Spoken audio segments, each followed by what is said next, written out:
హ్మ్. అవుతుంది. అలాగే ప్రభుజీ పూరి జగన్నాథుని ఆలయంలో అన్య మతస్థులకి ప్రవేశం లేదు అని అంటూ ఉంటారు. ఒకప్పుడు ప్రైమ్ మినిస్టర్‌గా చేసిన ఇందిరాగాంధీని కూడా ఎలౌ చేయలేదు అని చెప్పి. ఎందుకంటే వేరే మతస్థుడిని పెళ్లి చేసుకున్నారు అనే కారణంతోటి. హ్మ్.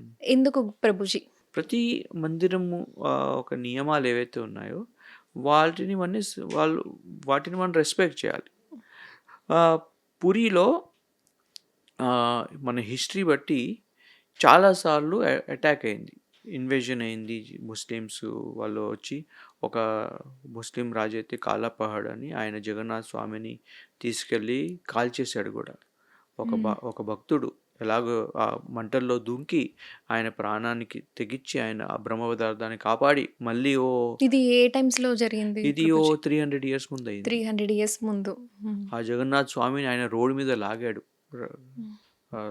రోప్స్ కట్టి. ఇది దేవుడు కాదు అని చూపెట్టడానికి. సో, అలా చాలా అయ్యాక భక్తులకి ఎలాగో భయం ఉంటుంది. మళ్ళీ ఇంకో మతస్థుడు ఎలా వచ్చి ఎందుకంటే ఇంకెప్పుడు ఇలాంటి ఫస్ట్ సంఘటన సర్వే జరగొద్దు. అవుతుంది గదా! హ్మ్. ఫస్ట్ ఏదైనా అటాక్ అయినప్పుడు సర్వే అవుతుంది. హ్మ్. వచ్చి చూస్తారు అంతే చేస్తారు. సో, ఆ సర్వే గూడా కాకుండా లోపల స్వామి ఎక్కడున్నాడు? ఏది ఈజీ రూట్ అదేది కాకుండా ఆ రక్షణకు ఇప్పుడు మీరు నార్త్‌లో గూడా ఎళ్తే భగవంతుని చాలా మందిరాలను హవేలి అంటారు. పుష్టి మార్గం హవేలి అని. అది మందిరంలాగా కనిపియదు. ఇల్లులాగా కనిపిస్తుంది. అది గూడా ఇన్వేషన్స్ వల్లే శ్రీనాథ్‌జీ నాథ్ ద్వారా ఎళ్తే ఆయన మందిరం ఎక్కడుందో తెలీదు. ఎందుకంటే ఒక ఇల్లు స్వరూపంలో ఆయన పెట్టి ఒక ఇంట్లో ఉన్నట్టు పెడతారు. లోపలెళ్తే మందిరమే. ఇవన్నీ ఇన్వేషన్ వల్ల జరిగిన భయం వల్ల స్వామికి రక్షణకు చేస్తారు. ఇంకొకటి నీలాద్రి మహోదయలో చెప్పారు జగన్నాథ్ స్వామికి పాశ్చాత్య దేశ భక్తులు చాలా అవుతారు. హ్మ్. ఇప్పుడు ప్రభుపాద వారు ఈ ప్రచారం మొదలుపెట్టాక విదేశాల్లో చాలామంది అయ్యేవారు. సో, ఒక ఘటన దాంట్లో చెప్పుంది. అదేంటంటే ఒక సమయంలో రష్యా నుంచి ఒక భక్తుడు వస్తాడంట.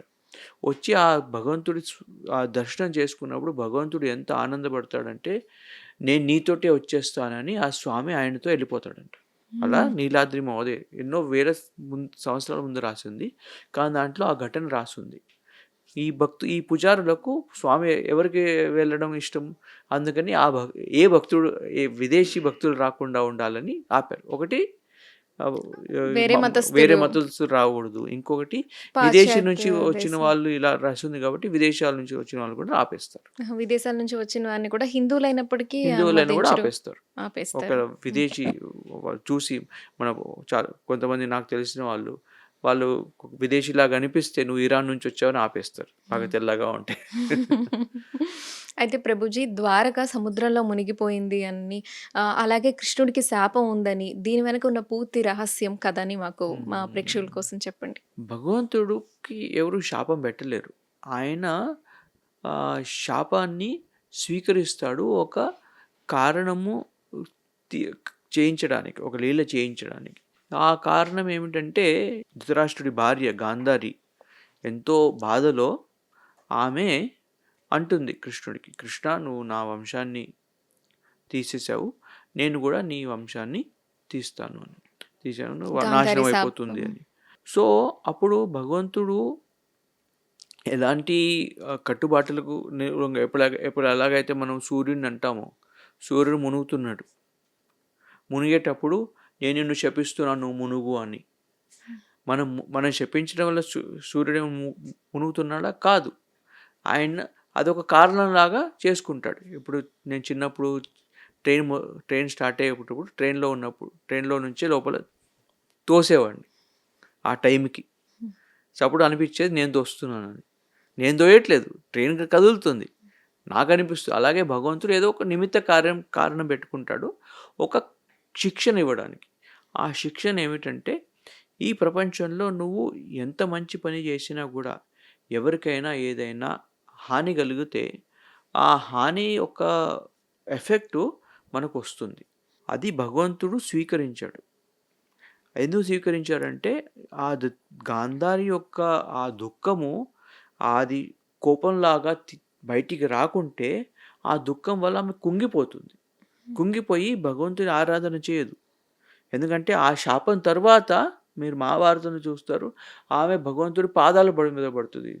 స్వామి నన్ను క్షమించు, ఇలా కోపం వల్ల మీకు ఇలాంటి మాట నన్ను క్షమించు, మీరు ఈ శాపాన్ని తీసుకోండి. అప్పుడు స్వామి అంటాడు, నేను ఈ శాపాన్ని నీ ద్వారా చెప్పించాను, ఎందుకంటే ఆయనే చెప్పించారు. నా పని అయిపోయింది, నేను వెళ్ళాలి, కానీ ఈ ప్రపంచానికి శిక్షణ ఇవ్వడానికి ఇలా చెప్పించాను. అలాగే నీలో ఉన్న దుఃఖాన్ని బయటికి తీసుకురాడు, ఎందుకంటే నీలో దుఃఖం ఉన్నంత వరకు నువ్వు నిర్మలంగా భక్తి చేయలేవు. దాని తర్వాత మనం చూస్తాం గాంధారి కూడా ఒక గొప్ప భక్తురాల లిస్టులోనే, పతివ్రత లిస్టులోనే వస్తుంది. సో అది ఇది ఒక కారణం. ఇంకొక కారణం ఏంటంటే ద్వారకాలో ఈ యాదవులు ఎవరైతే ఉన్నారో వాళ్ళు శక్తివంతులు, వాళ్ళు భగవంతుని ఆశీర్వాదం వల్ల ఆ నగరం అంతా ఎంతో దివ్యంగా వర్ధిల్తున్నప్పుడు కొంతమంది ఋషులు అక్కడికి వస్తారు భగవంతుని కలవడానికి. ఆ ఋషులు వచ్చినప్పుడు ఈ చిన్న బాలకులు యాదవులు ఆ ఋషులతో కొంచెం హేళనగా మాట్లాడతారు. హేళన అంటే సాంబ అనే భగవంతుడి కుమారుడు, ఆయన గర్భవతి స్త్రీలాగా వచ్చి అడుగుతాడు, ఆ కొడుకు పుడతాడా కూతురు పుడుతుందా అని. ఋషులకు ఆ సమయంలో సోనోగ్రఫీ అవసరం లేదు, వాళ్ళు చూసి చెప్పారు ఎవరు పుడతారు.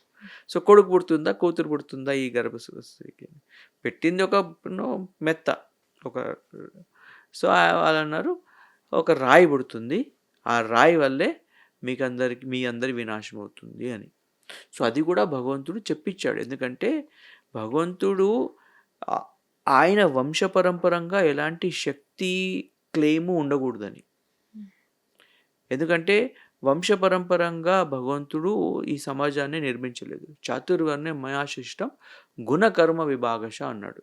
గుణకర్మ బట్టి ఒక వ్యక్తికి ఒక పదవి, ఒక పొజిషన్ ఉండాలి, కానీ జన్మ బట్టి కాదు. ఆ జన్మ బట్టి కాకుండా ఉండడానికి తన వంశాన్ని కూడా ఆయన తీసుకెళ్ళిపోవడానికి ఈ లీల చేశాడు. సో ఆయన వెళ్ళగానే ఆయన నిర్మించాడు కాబట్టి ఇప్పుడు భగవంతుడి సంకర్షణ శక్తి వల్లే ఈ విశ్వమంతా గ్రావిటీ ఏదైతే అంటామో అది మన శాస్త్రాల్లో సంకర్షణ శక్తి అంటాం. ఇప్పుడు మనం ఆకర్షణ ఉంటామో గ్రావిటీ, అది సంకర్షణ శక్తి.